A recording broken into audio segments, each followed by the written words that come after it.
नमस्कार मैत्रिणींनो, उन्हाळा सुरू झाला आहे आणि उन्हाळ्याच्या दिवसांमध्ये घरोघरी वाळवणीचं सामान बनवलं जातं. म्हणजेच पापड, कुरडया, चकल्या, वडे, सांडगे, वेफर्स असे बरेच पदार्थ बनवले जातात की जे वर्षभर टिकतात आणि आपल्याला वेळोवेळी ते कामात येतात. तर तसाच आपल्याला एक पदार्थ बनवायचा आहे, नागलीचे पापड. याला नाचणी पण म्हटलं जातं. हिला आपल्याला 2 दिवस पाण्यात भिजवावं लागतं. आता मी ही 2 किलो नाचणी आणलेली आहे आणि आता मी एका भांड्यात टाकून देणार आहे. साफ करून घेतली आहे, गाळून पाखडून घेतली आहे आणि आता हिला आपण पाण्यात टाकून देणार आहोत 2 दिवसांसाठी. आजचा पूर्ण दिवस रात्र आणि उद्याचा पूर्ण दिवस रात्र. आता हिला बुडत्या पाण्यात भिजवायचं आहे. तर या नागलीला मी 3-4 पाण्याने धुवून घेतलं आहे आणि हिला आता बुडत्या पाण्यात भिजत ठेवायचं आहे आणि उद्या म्हणजे दुसऱ्या दिवशी याचं पाणी आपण पुन्हा बदलणार आहोत. आता याला झाकून ठेवायचं आहे. नागली बी या भांड्यात भिजवली, पण हे भांडं छोटं पडतं आहे, तर मी आता हिला एका मोठ्या भांड्यात शिफ्ट करणार आहे. तुम्ही पण ज्यावेळेला नागली पाण्यात टाकाल मोठ्या भांड्यातच टाका, म्हणजे अशी फजिती होणार नाही. आता यात आपलं बुडतं पाणी टाकायचं आहे.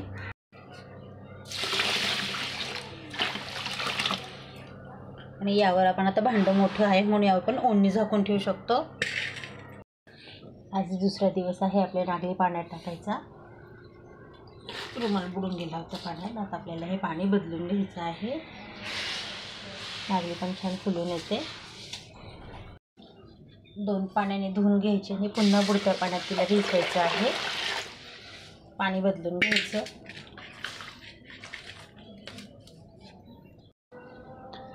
आता तिसऱ्या दिवशी याला आपल्याला हे 2 पाण्याने धुवून घ्यायचं आहे. हिला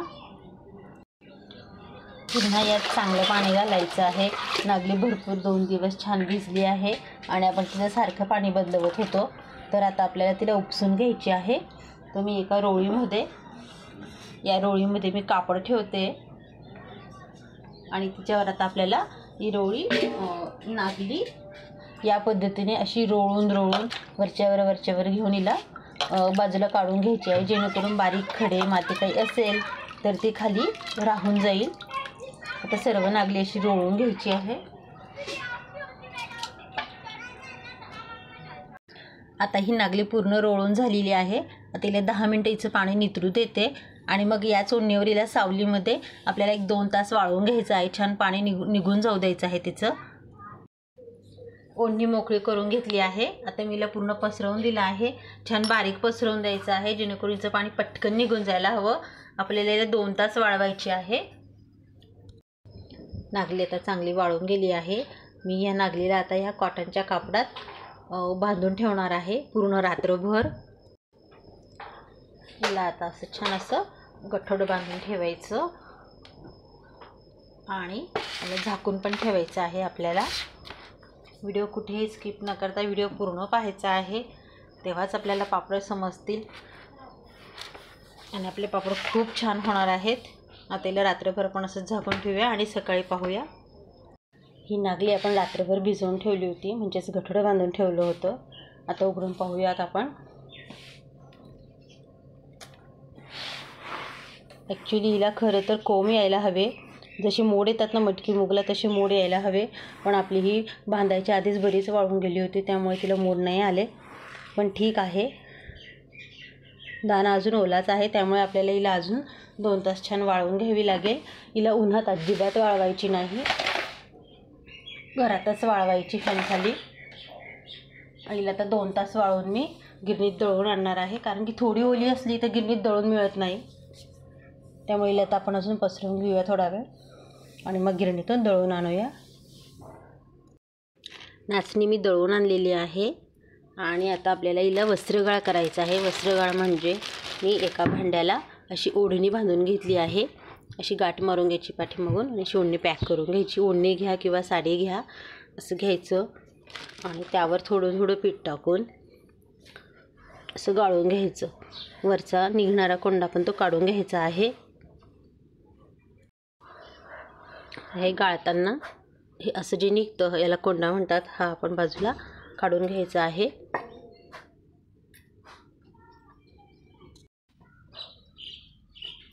आपलं सर्व पीठ गाळून झालेलं आहे आणि ह्या पिठामध्ये इतका कोंडा निघाला, तर ज्या वेळेला आपण 10 किलो 5 किलो असे पापड करतो तर हा कोंडा बराच निघतो.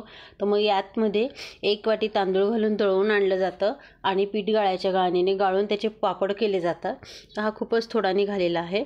नाहीतर मग याला रात्रभर पाण्यात टाकून याचा चीक निघतो आणि त्या चिकाच्या कुरडया किंवा वड्याचे बनवलं जातं. नाही तर आपण पीठ पाहूया कसं निघालं आहे आपलं. पाहून घेऊया पीठ कसं झालं आहे ते. भरपूर पीठ आणि छान झालेलं आहे. मस्तच पीठ तयार झालं आहे. आता ह्या पिठाला आपल्याला मोजून घ्यायचं आहे. हा अर्धा शेराचं माप आहे माझ्याकडे, त्याच्याने मी पीठ मोजून घेणार आहे. कारण की आपण ज्यावेळेला खिशी घेऊ त्यावेळेला पीठ मोजलेलं असलं तर तितकं व्यवस्थित आपल्याला मापातच पाणी टाकायचं आहे. ते मी खिशी घेताना सांगणारच आहे तुम्हाला, म्हणूनच पीठ मोजून घ्यायला लागतं. तर हा एक अर्धा शेर भरलेला आहे आणि आपण मेजरमेंट कपने मोजलं तर 4 कप याच्यात बरोबर बसतात. म्हणजे तुम्हाला कपाने मोजायचं असेल तर तुम्ही 4 कप घेऊ शकतात. आता मी सर्व पीठ मोजून घेते. 4 माप पीठ आलेलं आहे. 2 किलो नागलीमध्ये आपलं 4 माप पीठ भरलेलं आहे. आता आपण खिशी घेणार आहोत. तर आपल्याला एका छोट्या पातेलीत मी हे 2 माप काढून घेणार आहे. कारण की मी खिशी घेताना 2 मापाची खिशी घेणार आहे. हे 1 माप,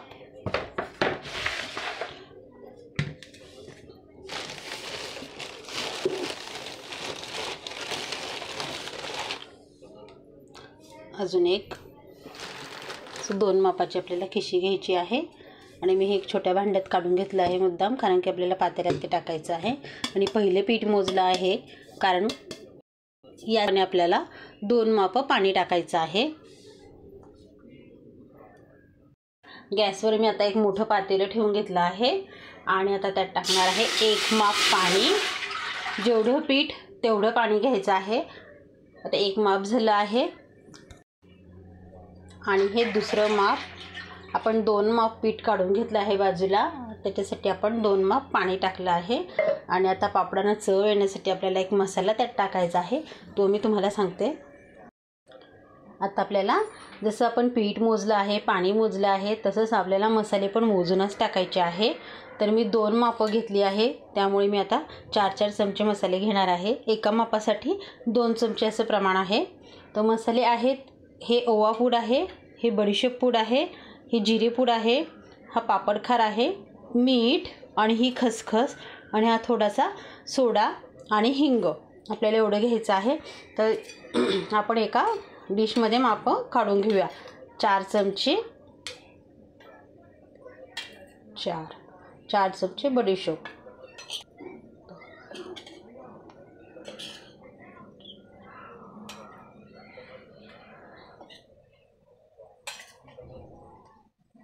4 आणि यातच आपण 4 चमचा पापडखार पण घेणार आहोत.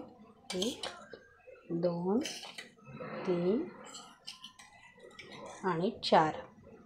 आणि हा सोडा आहे तो आपल्याला अगदी असा अर्ध्याला कमी, म्हणजे एवढा घ्यायचा आहे. अर्धा चमचा सोडा, पाव चमचा घेतला तरी चालेल. आणि 1 चमचा खसखस घ्यायची आहे. खसखसच्या ऐवजी तुम्ही तीळ वापरली तरी चालेल, खसखस वापरली तरी चालेल. आणि मीठ घ्यायचं आहे 1 चमचा. आपण डिशमध्ये सर्व साहित्य बाजूला काढलं आहे, कारण टाकताना काही राहायला नको म्हणून. हिंग राहिलाच. आता आपल्याला हिंग घालायचं आहे. हा छोटा चमचा आहे, मी 1 चमचा घेते. आणि मोठ्या चमच्याने घ्याल तर पाव चमचाच घ्या. आता हे सर्व मसाले आपण या पाण्यात टाकून द्यायचे आहे. या मसाल्यांनीच पापडाला छान चव येते. हे मसाले टाकल्यानंतर आपल्याला झाकण ठेवायचं आहे आणि पाण्याला छान उकळी येऊ द्यायची आहे. पाण्याला उकळी आली आहे.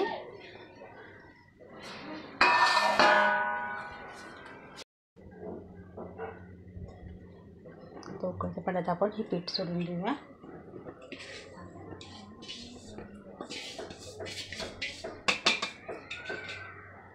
हे पीठ टाकलं की असं हातानेच पसरवून द्यायचं.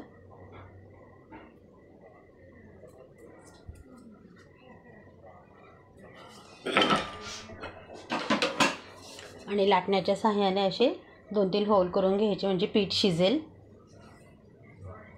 आणि आता याला आपण झाकून देणार आहोत आणि पीठ शिजू द्यायचं आहे. हे आपोआप वर यायला लागतं शिजता शिजता.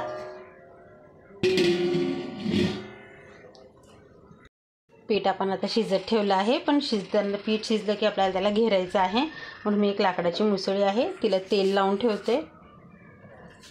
आवाज येतोय आता हळूहळू. पीठ छान शिजू द्यायचं आहे. आपण पातेल्यात मोजून पाणी आणि मोजून पीठ घातलं आहे, पण नागली कशी आहे काही कल्पना नाही आहे, तिला पाणी कमी लागतं की जास्त लागतं. म्हणून आपण दुसऱ्या स्टोववर जरा पाणी उकळत ठेवायचं आहे. गरज पडल्यास गरम पाणी वापरायचं आहे. चांगली वाफ आलेली दिसते, आवाज बरा येतो शिजण्याचा.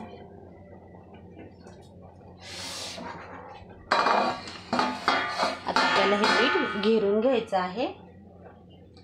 या मुसळीच्या साह्याने एकसारखा हात चालू ठेवायचा.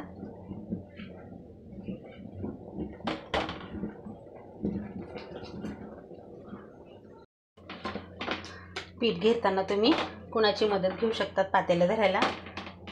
आणि आता मी थोडंसं चाखून बघितलं, किंचित मीठ कमी आहे, तर आपण अर्धा चमचा मीठ घालूया. आणि पाण्याची अजिबात गरज नाही पडली, पाणी एकदम पण मापातच टाकलेलं आहे मिठासाठी, म्हणून मी थोडंसं पाणी टाकते. आता परत पुन्हा एकदा छान एकजीव करून घ्यायचं आहे.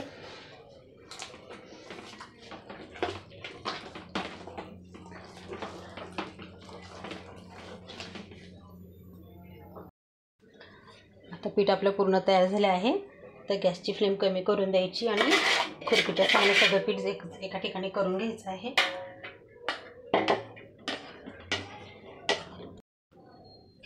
दोन मिनिटाची वाफ घेऊया.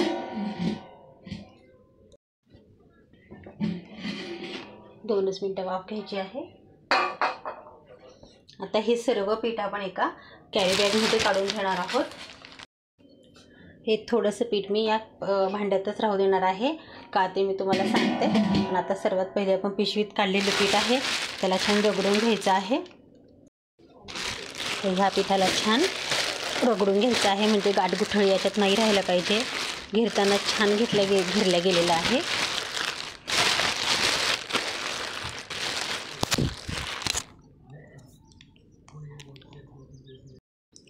हे पीठ आता आपण गरम लागतं म्हणून हाताने न घेता पिशवीच्या साह्याने छान याला रगडून घेणार आहोत, जेणेकरून याच्यात अजिबातच गाठगुठळी नको राहायला. घेताना तसं छान घेरल्या गेलेलं आहे.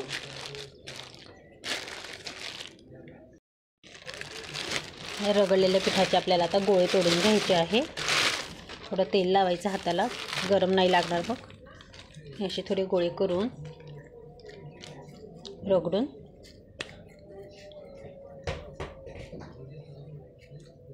सर्व पिठाचे आपल्याला असे गोळे करून घ्यायचे आहेत. सर्व पिठाचे आपण असे गोळे तयार करून घेतले आहे.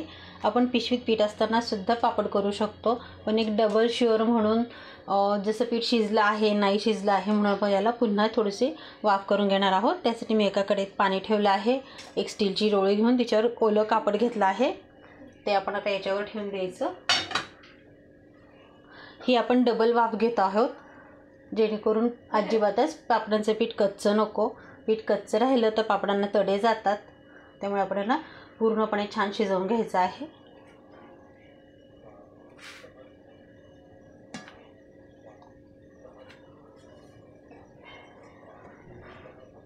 याच्यावर कापड झाकून द्यायचा.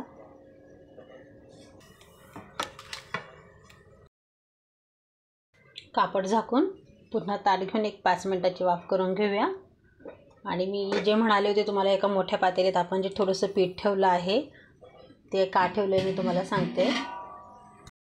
हे पीठ मी एका डिशमध्ये काढून घेतलं आहे.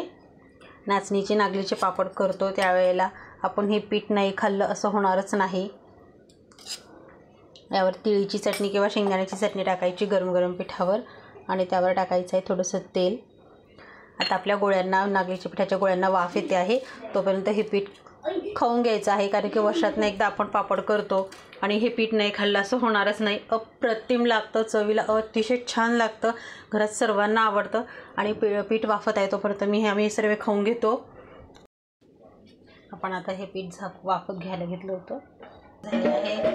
आमचं पीठ चटणी टाकून पण खाऊन झालं आहे. अप्रतिम झालेलं आहे आपल्या नागलीच्या पापडांचं पीठ. पापड हे आपले छानच होणार आहे. मस्त वाफ आली तुम्ही पाहू शकता. आता यातील आपण 2 गोळे एका कॅरीबॅगमध्ये काढून घेऊया. ज्या पिशवीत आपण पीठ रगडून घेतलं होतं त्याच पिशवीत मी 3 गोळे काढून घेते. पुन्हा हे झाकून ठेवते आणि आता गॅस बंद करून द्यायचा आहे आणि याला पुन्हा झाकून ठेवायचं. आणि पहिले ते 3 गोळ्यांचे आपण पापड करायला सुरुवात करूया.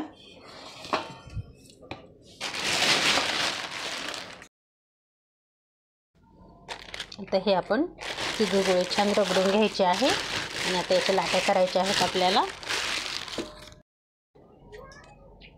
अशा 10-10 लाट्या करून ठेवायच्या.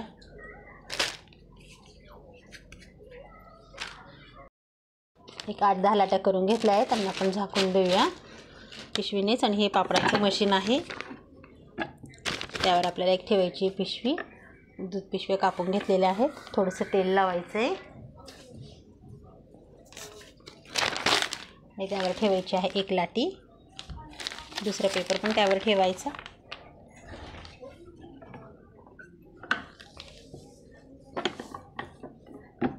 आणि पुन्हा त्याला पुन्हा एकदा प्रेस करायचं. डबल प्रेस करून घ्यायचं. बघा किती छान पापड तयार झाले आहे. आपण जशी लाटी करू छोटी मोठी तसा पापड होईल. त्याला आपल्याला एका साडीवर सर्व पापड रचून द्यायचे आहेत उन्हात वाळवण्यासाठी. चांगलं डबल प्रेस करून घ्यायचं आहे. वा किती छान पापड तयार झाला. लहान मोठी लाटी आपण आपल्या पद्धतीने करू शकतो. आता अशी 8-10 वारा पापड लाटून झाली की साडीवर आपल्याला पसरवून द्यायचे आहेत. आणि गरम गरम पापड लाटायला घ्यायचे. लाट्या गार झाल्या की ते लाटायला त्रास देतात, पटकन पापड मोठा होत नाही. तर आपण पटापट गरम गरम पापड लाटून घेऊया. अशा पद्धतीने पापड आपण टाकून द्यायचे आहेत. पापड खूप छान होत आहे. ऊन आता हळूहळू येतच आहे. सर्व पापड आपले तयार करून झाले आहे. हे पहिल्या खिशीचे एवढे झाले आहे, म्हणजेच 2 मापांचे, आणि उरलेल्या 2 मापांचे दुसऱ्या खिशीत एवढे केले आहे. पहिल्या खिशीत आपण खसखस वापरली होती. पहा ही खसखस कशी छान दिसत आहे आणि आपल्या पापडांना कलरही खूप सुंदर आलेला आहे. आणि मी दुसऱ्या खिशीमध्ये तीळ वापरली होती, तर यात तीळ दिसत आहे छान. तर आता आपल्याला मी रात्री यांना टोपल्यात भरून ठेवले होते. आता दुसऱ्या दिवशी आणि अजून उद्या असे 2 दिवस 3 दिवस त्यांना छान खणखणीत उन्हात वाळवून घ्यायचं आहे. तर व्हिडिओ कुठेही स्किप करू नका. आपल्याला अजून पापड तळून पण पाहायचं आहे. तर मी आता नदी वाळवून घेते. तेल तापलं आहे. आता आपण पापड तळून पाहूया. पहिल्या खिशीचा पापड मी तळायला घेते. पापड पाहिला का केवढा फुलून आला आहे. म्हणूनच मी मोठी कढाई पण घेतली. अप्रतिम पापड असा तळला गेला आहे आपला. खूप सुंदर, खूप मोठा झाला. आता दुसऱ्या खिशीचा पण पापड दाखवते, ज्यात आपण तिळे घातली होती. वा सुंदर, अतिशय सुंदर असे पापड झाले आहेत.